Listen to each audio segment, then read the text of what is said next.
Praise the lord. ప్రభువైన యేసుక్రీస్తు నామములో మీ అందరికీ నా యొక్క వందనాలు. అందరూ బాగున్నారా?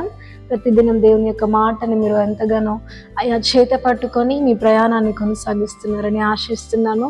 దేవుడు ప్రేమ మన ఎడల ఎంతో గొప్పది కాబట్టి ఈ లోకంలో మనల్ని కృంగదీసేవి ఎన్ని ఉన్నప్పటికీ కూడా ఆ కృంగుబాటు కంటే ఎక్కువగా మనలో నూతన బలాన్ని నింపేందుకు అన్నింటికంటే గొప్పదైన జీవము కలిగిన వాగ్దానము ప్రతిదినం మీ జీవితంలో విడుదలవుతుంది. అలాంటి వాగ్దానము మీరు విశ్వాసంతో చేత పట్టుకొని అన్నిటినీ మర్చిపోయి, వెనుకున్నవి మర్చిపోయి ఇంకా ముందు నూతన జీవితాన్ని ప్రతిదినము ఆయా నడిపించబడుతున్నారని విశ్వసిస్తున్నాను. మరి ఉదయకాల సమయంలో దేవుని యొక్క వాగ్దానాన్ని చదువుకుందాము. యెషయా గ్రంథము 65వ అధ్యాయము 2వ వచనము. యెషయా గ్రంథము 65వ అధ్యాయము 2వ వచనము. లోబడనొల్లని ప్రజల వైపు దినమంతా నా చేతులు చాపుచున్నాను. ఆమె చాలా చక్కటి వాగ్దానాన్ని దేవుడు మనకు అందించి ఉన్నాడండి. ఒక మనిషిని మాట మనం వినకపోతే ఆ మనిషిని ఏం చేస్తాడు? మనల్ని ఎన్నిసార్లు చెప్పినా విన్నప్పుడు నేనేం చేయాలి అని చెప్పి మనల్ని ఇంకా వదిలేస్తాడు. మన విషయంలో బాధ్యత తీసుకోవడం మర్చిపోతాడు, తృణీకరిస్తాడు. కానీ దేవుడు మాత్రము వద్దు, నీ చెయ్యి, నేను నీతో ఉండను అని మనం ఆయన చెయ్యి విడిచిపెట్టినా కానీ నేను లేకపోతే నా కుమార్తె, నా బిడ్డ జీవితం అంధకారం అయిపోతుంది అని దేవుడు ఏం చేస్తాడు అంటే, నువ్వు మరిచినా కానీ, నువ్వు లోబడకున్నా కానీ అయినా మాత్రము దేవుడు నీ కోసము, నువ్వు మనుషుల ప్రేమను రుచి చూస్తానని నన్ను విడిచి వెళ్ళిపోతున్నావు కదా, సరే వెళ్ళు, ఎలా ఉంటుందో నేను నీకు చూపిస్తాను. తర్వాత వాళ్ళ ప్రేమను రుచి చూసి నువ్వు చివరికి వచ్చేది నా దగ్గరికి. ఎందుకంటే నువ్వు చివరికి నా సొత్తు, నేను కొన్నాను, నువ్వు నా బిడ్డవు కనుక ఎటు తిరిగినా కానీ నా దగ్గరికి వస్తావని మనం ఎన్నిసార్లు లోబడకపోయినా కానీ దేవుడు ఏం చేస్తున్నాడంటే మీకోసం తన 2 చేతులు చాపి ఆయన ఎదురు చూస్తున్నా ఉన్నాడండి.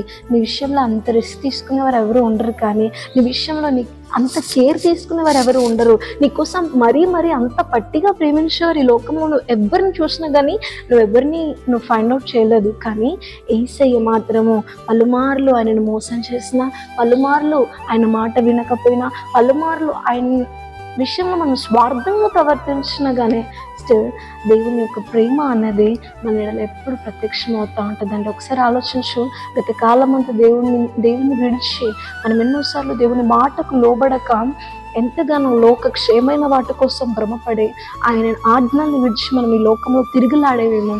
కానీ ఎంత మాత్రం ఇంక నేను దేవుని విడిచిపెట్టాను, ఇంకా నా లైఫ్ అయిపోయిందని అనుకోకు. ఎప్పుడు నీ లైఫ్ని ఇంకా అయిపోయింది అని దేవుడు తొక్కేయాలని చూడడు, కానీ ఎప్పుడు ఇంకే ఛాన్స్ వస్తే నీ లైఫ్ని ఆయన ఎప్పుడు రీస్టోర్ చేయాలనే చూస్తాడు. ఆ రీస్టోర్ చేయడానికి దేవుని కోసం 2 చేతులు చాపి ఆయన నిన్ను పిలుస్తున్నాడు. దేవుని పిలుపును నువ్వు తీసుకొని ఆయన చేతిలో నీకు వెళ్ళి, ఆయన చేతి నీడలో నిన్ను కప్పి నిన్ను ఆవరించి ప్రతి ఒక్క భయముల నుండి నిన్ను కాపాడి నీ మీద ఉన్న భారాన్ని ఆయన మోయడానికి సమీపముగా ఉన్నాడు. మనుషుల విషయంలో మనము లోబడినట్టుగా, మనుషుల విషయంలో మనం కొంచెం వెరైటీగా ప్రవర్తిస్తే వాళ్ళు మనల్ని వదిలేస్తారు. కానీ దేవుడు ప్రేమ మార్పు లేనిది.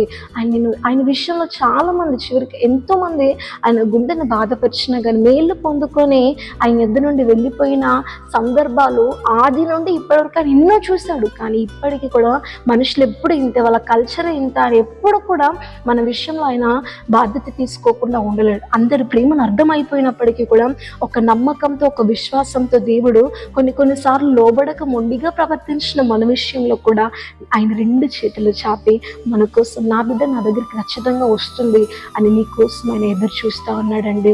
దేవుని వదిలేసి మనుషుల దగ్గర ఏదో దొరుకుతుందని ఆశించి క్షేమైన వాటి కోసం వెళ్ళిపోయే ఆ విషయంలో ఎంతగానో మోసపోయి భయంకరమైన స్థితిలోనికి వెళ్ళిపోయేమో. అటు దేవునికి దగ్గరగా లేక, ఇటు లోకం మీద నుండి ఆనందం పొందుకోలేక ఎంతగానో నీ జీవితంలో కుంగుబాటును మాత్రమే నువ్వు చూస్తావేమో.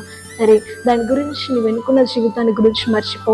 వదిలేసిన దేవుడు, నీవు మోసం చేసిన దేవుడు ఏ దేవుడైతే ఉన్నాడో ఆ యేసయ్య ఇప్పటికీ కూడా నేను చూస్తున్నాడు, 2 చేతులు నీ వైపు చాపి నేను పిలుస్తున్నాడని దేవుడి రోజు నీకు గుర్తు చేస్తున్నాడు. కాబట్టి ఈ మాటను చేత పట్టుకొని దేవునితో ఒక నూతనమైన జీవితాన్ని ఆరంభించు.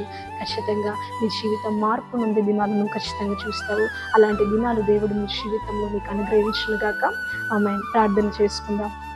పరలోకమందున్న మా తండ్రి, నీకు మహిమ కలుగును గాక. చాలా చక్కటి వాగ్దానాన్ని మాకు అందించినందుకు నీకు స్తోత్రాలు చెల్లించుకుంటున్నాను.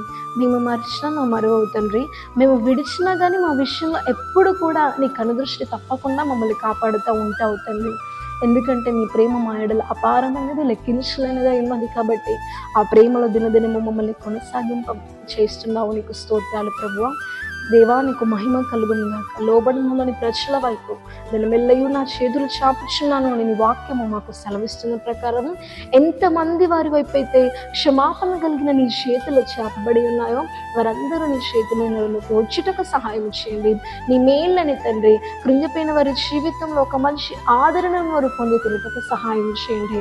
ఈరోజు నీ వాగ్దానం ద్వారా వారందరికీ ఒక ఆదరణ కలిగిన పిలుపును మీరు ఇచ్చినందుకు నీకు స్తోత్రాలు.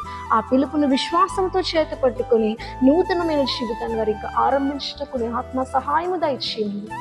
యేసుక్రీస్తు నామములో అడిగి వేడుకుంటున్నాము తండ్రి. ఆమేన్.